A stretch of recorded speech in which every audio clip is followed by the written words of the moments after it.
आप सभी भाई बहनों का सर्व कल्याण वृक्ष की प्रश्नोत्तर ज्ञान कक्षा में एक बार फिर स्वागत है। आज की चर्चा किसी भाई बंधु ने तमोगुण को एक, रजोगुण को 10, सतोगुण को 100 के पीछे का एक आधार समझने की बात रखी है। यानी कि ये सूत्र की स्थितियां किस आधार पे बनाएगी।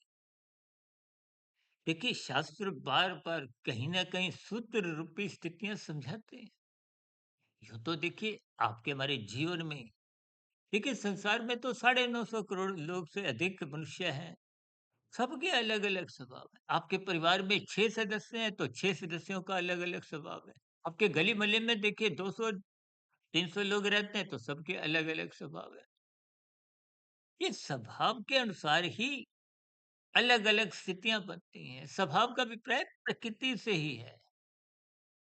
कहते हैं ना, देखिए, कभी-कभी आयुर्वेद में कहा जाता है ना, इसकी प्रकृति पित्तवर्धक है।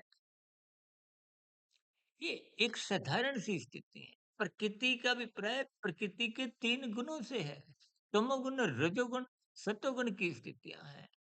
शास्त्र बार-बार कहते हैं, तमोगुण से 10 गुना अच्छा रजोगुण है, रजोगुण से 10 गुना अच्छा सतोगुण है। इसके पीछे का भी आधार है। तमोगुण की निषेधात्मक स्थितियों को ध्यान में रखते हुए इस सूत्र का एक आधार तैयार हुआ। यानी कि यदि माया के सुखों को आप भोगना चाहते हो, देखिए, 5 भोग गंध, रस, रूप, स्पर्श, शब्द, आपकी हमारी 5 ज्ञानेंद्रिय, आँख, नाक, जिह्वा, त्वचा का, हाथ, पैर, वाणी, लिंग, गुदा, ये सब स्थूल शरीर की गोलक है। और स्थूल शरीर को गोलक ये तामसिक कहा गया है। इसके सूक्ष्म भूत गंध, रस, रूप, स्पर्श, शब्द 5 भोग्य विषय हैं। आपका हमारे शरीर का निर्माण माता के गर्भ में गर्भाकाल की स्थिति में एक 9 माह 9 दिन की जो शास्त्रों में स्थितियां समझाई गई, ये भले ही अप्रत्यक्ष रूप से आपके हमारी जानकारी में ना भी हो।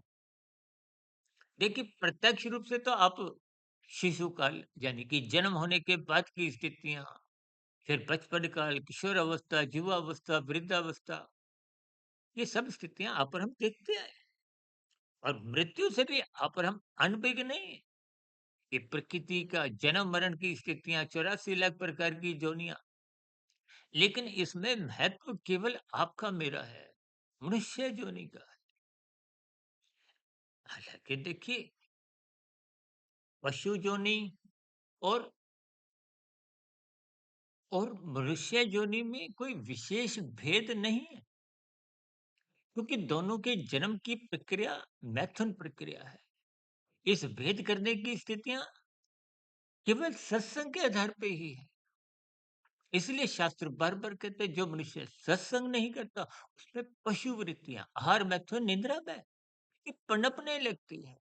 कलयुग में ऐसी पनपी हुई पशु वृत्तियां आप और हम अपने अपने परिवारों में भी कम अधिक देख ही रहे।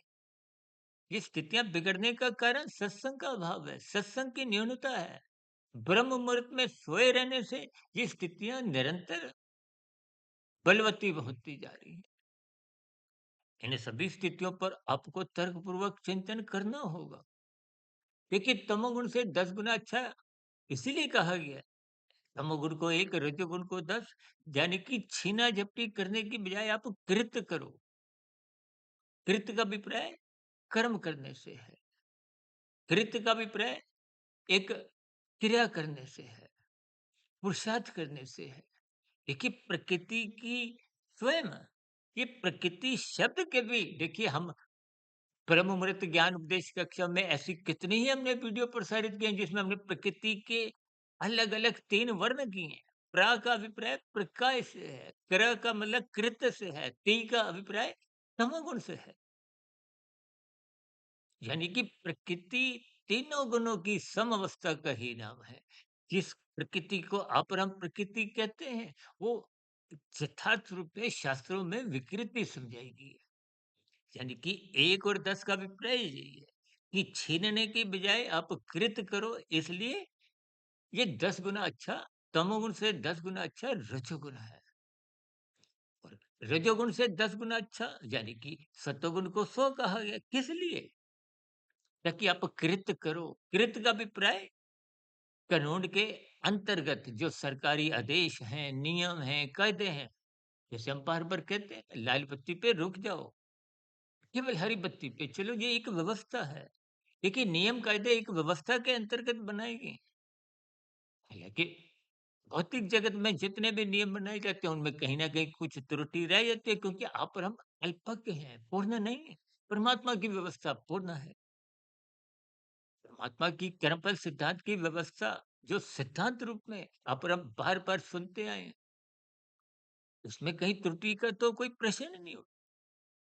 कर्म होगा तो फल आएगा, निश्चित है। इसी का ही दूसरा नाम सिद्धांत है। यानी कि जब आप कृत्य धर्मानुसार करते हो, शास्त्र सम्मत कर्म करते हो, उस कमाए गए पदार्थों को, फलों को परोपकार के कार्यों में लगाते हो, दूसरों को पहले खिलाते हो, तो इसलिए वो सात्विक स्थिति है। फिर आप स्वयं भी खाते हो, यानी कि परोपकार के कार्य, वो एक सो की स्थिति है, सात्विक स्थिति है। इसलिए ये छीनने वाली एक की, रजोगुण 10 की, यानी कि राजसी स्थितियों में आप दूसरों को बिना पीड़ा दिए ना सुख देते हो, ना दुःख देते हो, केवल अपने सुख को एक व्यवस्था के अंतर्गत, कानून के अंतर्गत, शास्त्र सम्मत स्थितियों में रहते हुए अपने सुख को सुनिश्चित करते हो। जहाँ आप अपने सुख को लेते हुए दूसरों को दुःख देते हो, तो उतने अंश में वो आपका मरा तमोगुण को हो, अपराध को हो, पाप कर्म करो, वो कर्मफल सिद्धांत के अंतर्गत लिख दिया जाता है। इसलिए 1, 10, 100, और जब मनुष्य निष्काम भाव से कर्म करता है, तो वो 100 के आगे की साधना की स्थितियां हैं। जो 4 पुरुषार्थ, धर्म, अर्थ, काम, मोक्ष बताए गए। धर्म का अभिप्राय सत्व गुण से है, अर्थ का अभिप्राय धन से है, पदार्थों को खरीदने की स्थितियां हैं, और तमोगुण की स्थिति है। और रजोगुण का अभिप्राय आपकी भरी क्रियाएं हैं, काम इच्छाएं हैं। इन सभी स्थितियों को आप जितना जितना कर्म ज्ञान पूर्वक समझोगे, यानी कि जब आप निष्काम भाव से कर्म करते हो, जिसको स्वयं भगवान श्री कृष्ण जी ने गीता में कर्म योग का नाम दिया है। अब फल शब्द हटकर योग शब्द आ गया है। कर्म तो हो रहा है, लेकिन वो योग यानी कि साधना के लिए, आत्मा परमात्मा की सम्मुखता के लिए, मोक्ष प्राप्ति के लिए। तो फिर ऐसी स्थितियों में वो किए गए कर्म जो निष्काम भाव से होते हैं, वो आपके बारे शुभ संस्कार बनाते हैं। शुभ संस्कार पहले के बुरे संस्कारों को कमजोर करते हैं, समाप्त करते हैं, यानी कि कारण शरीर में वो जो अज्ञानता की स्थितियाँ थी, जो आपके हमारे आत्मा के ज्ञान को रोके हुए थी, बाधित किए हुए थी, कमज़ोर किए हुए थी, उसमें पुनः प्रकाश आ जाता है। यानी कि ज्ञान लौट आता है, अज्ञानता समाप्त होने पे हम आत्मस्थ हो जाते हैं, आत्मस्थित हो जाते हैं। और परमात्मा का आनंद तो पहले ही बिखरा हुआ है। परमात्मा आनंद स्वरूप सत्ता है, तो फिर आत्मा को परमात्मा के आनंद की झलकें मिलने लगती है। यानी कि परमात्मा की स्थिति को 1000, सत्वगुण को 100, रजोगुण को 10 और तमोगुण को 1। देखिए, सूत्र रूपी स्थितियां आपको में जितने अधिक समझ में आ जाएंगी, उतना उतना शास्त्रों का ज्ञान विज्ञान तर्क पूर्वक, ज्ञान पूर्वक समझने में परेशानी नहीं आती। हम तो बार बार इन सभी स्थितियों पर प्रकाश डालते आए। चर्चा विशेष को यहीं विश्राम देते हैं। कल सुबह ब्रह्म मुहूर्त ज्ञान उपदेश कक्षा में किसी नए विषय के साथ फिर मुलाकात करेंगे। तब तक आप अपने आध्यात्मिक मित्र सुधीर भाटिया फकीर को इजाजत दें। आज की वीडियो संबंधित भी आपके मन में कोई नया प्रश्न हो, सुझाव हो, कोई शिकायत जैसी स्थितियां हो, तो आपकी इन सभी प्रतिक्रियाओं का नीचे कमेंट्स बॉक्स पर सदा ही स्वागत है। चर्चा विशेष को सुनने के लिए आप सभी भाई बहनों का बहुत बहुत धन्यवाद।